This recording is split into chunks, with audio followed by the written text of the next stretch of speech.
start overseas with breaking news now. South Korea saying North Korea is gearing up for another launch. This comes as the UN Security Council is set to meet today to talk about a new round of sanctions on North Korea. This in response to not the fifth, but the sixth nuclear test they've conducted. North Korea said over the weekend that the test was an advanced hydrogen bomb. That doesn't sound good, does it? We're going to take a look at what the president has to say about this coming up in just a few moments.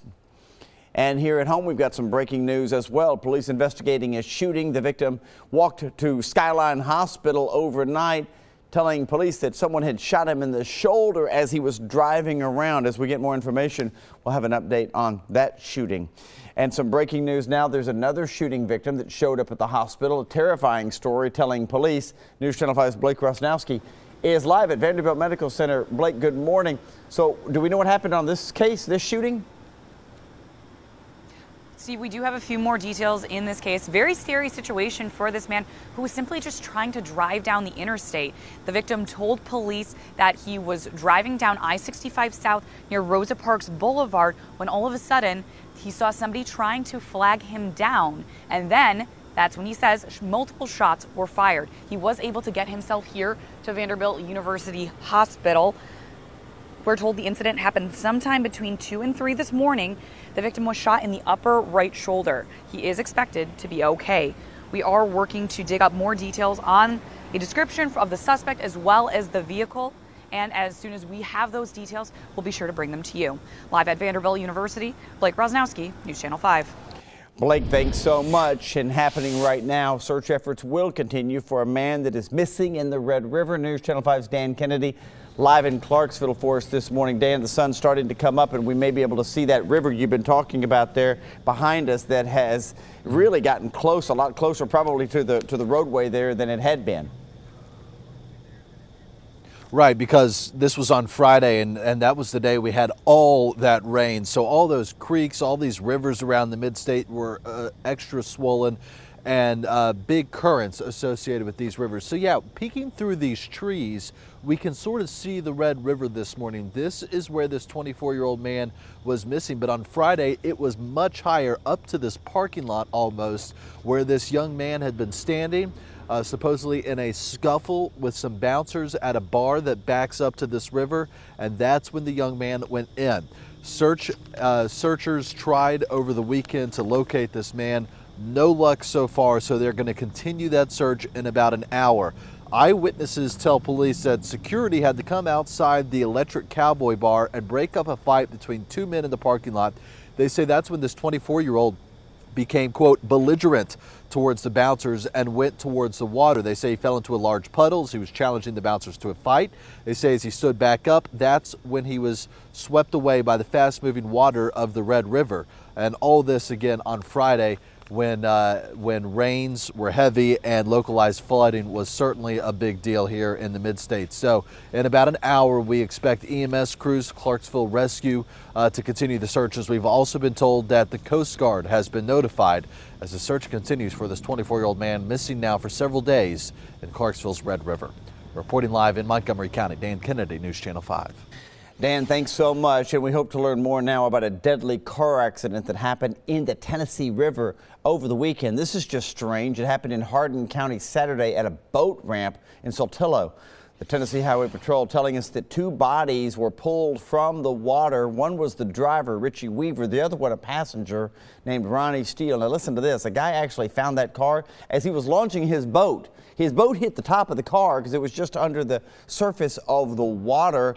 Boy, that guy had to think, what in the world is happening? Investigators are still trying to find out why the two victims' car rolled down that boat ramp and went into the water in the first place. TWRA investigating a deadly boating accident that happened in Humphreys County. Michael Keel and Christopher Young died Saturday night on Turkey Creek. That's right there at the Eagle Bay Marina. They hit a boat slip at a high rate of speed. The boat was actually partially underwater and on its side when the crews arrived. No one else was on board at that time. Some developing news now. Police are trying to find out who shot 3 people on the interstate. A big story over the weekend. Robertson County Sheriff's investigators say one young man died. 2 more were hit, and they're recovering at the hospital. It looks like someone shot the three yesterday morning while they were driving along I-24 East.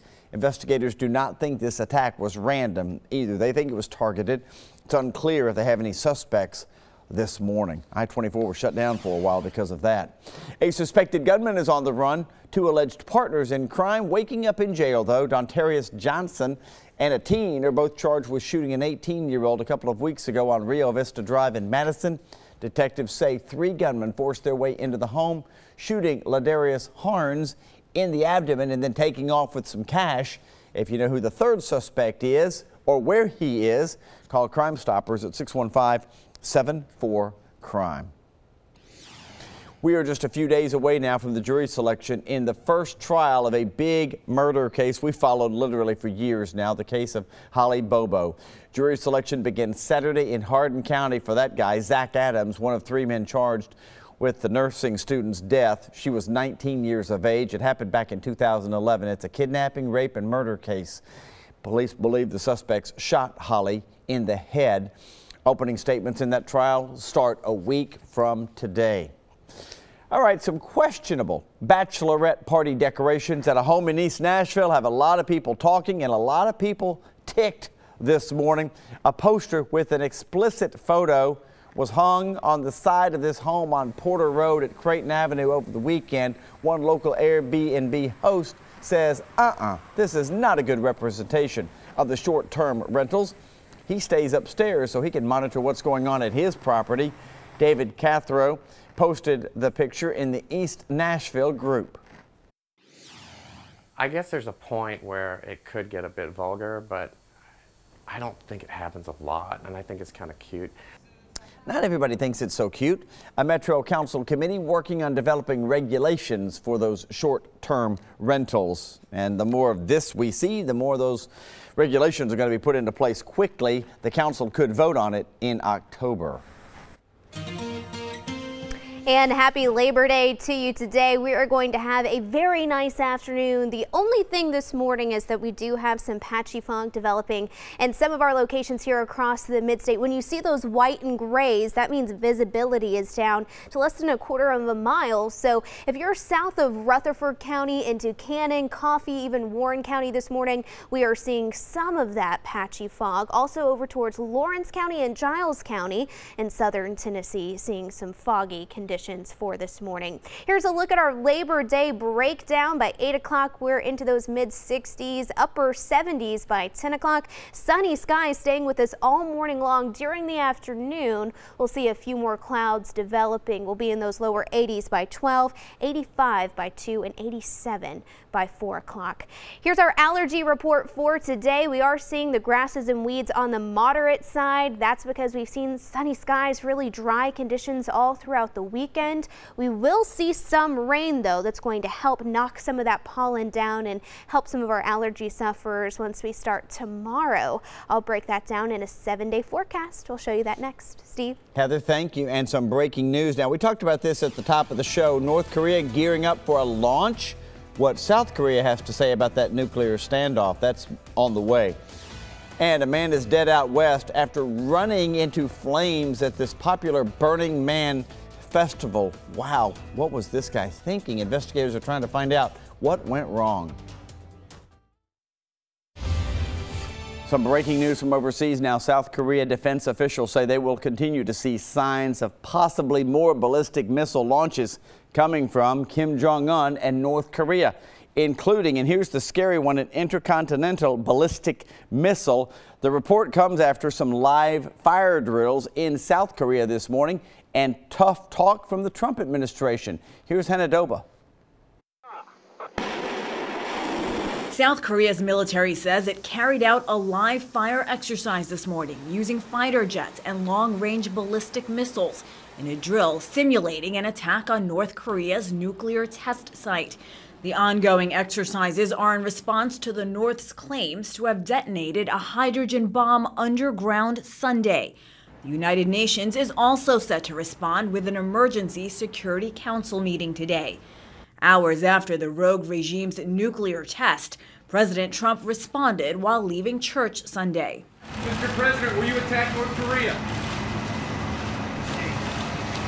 Secretary of Defense James Mattis says while the U.S. is not looking to annihilate North Korea, the president did ask to be briefed on all military options. Any threat to the United States or our allies will be met with a massive military response. Senator Lindsey Graham, a member of the Senate Armed Services Committee, said before Sunday's detonation, if the situation in North Korea doesn't change course, the U.S.'s use of force is inevitable. I am 100% certain that if Kim Jong-un continues to develop missile technology that can hit America, if diplomacy fails to stop him, there will be an attack by the United States against his weapon systems. Less than a month ago, the UN imposed its stiffest sanctions so far on the reclusive nation. In Adoba, CBS News. Hannah, thank you. This weekend's claimed hydrogen bomb test is North Korea's 6th nuclear test since 2006. Updates now from the White House this morning. President Trump expected to announce tomorrow he will be ending the protections for young immigrants brought to the country illegally as kids. The order will likely come with a 6-month delay. The president has been wrestling for months now with what to do with the Deferred Action for Childhood Arrivals program. You've heard a lot about DACA. This is it. DACA has given thousands the ability to work legally in the U.S. for several years.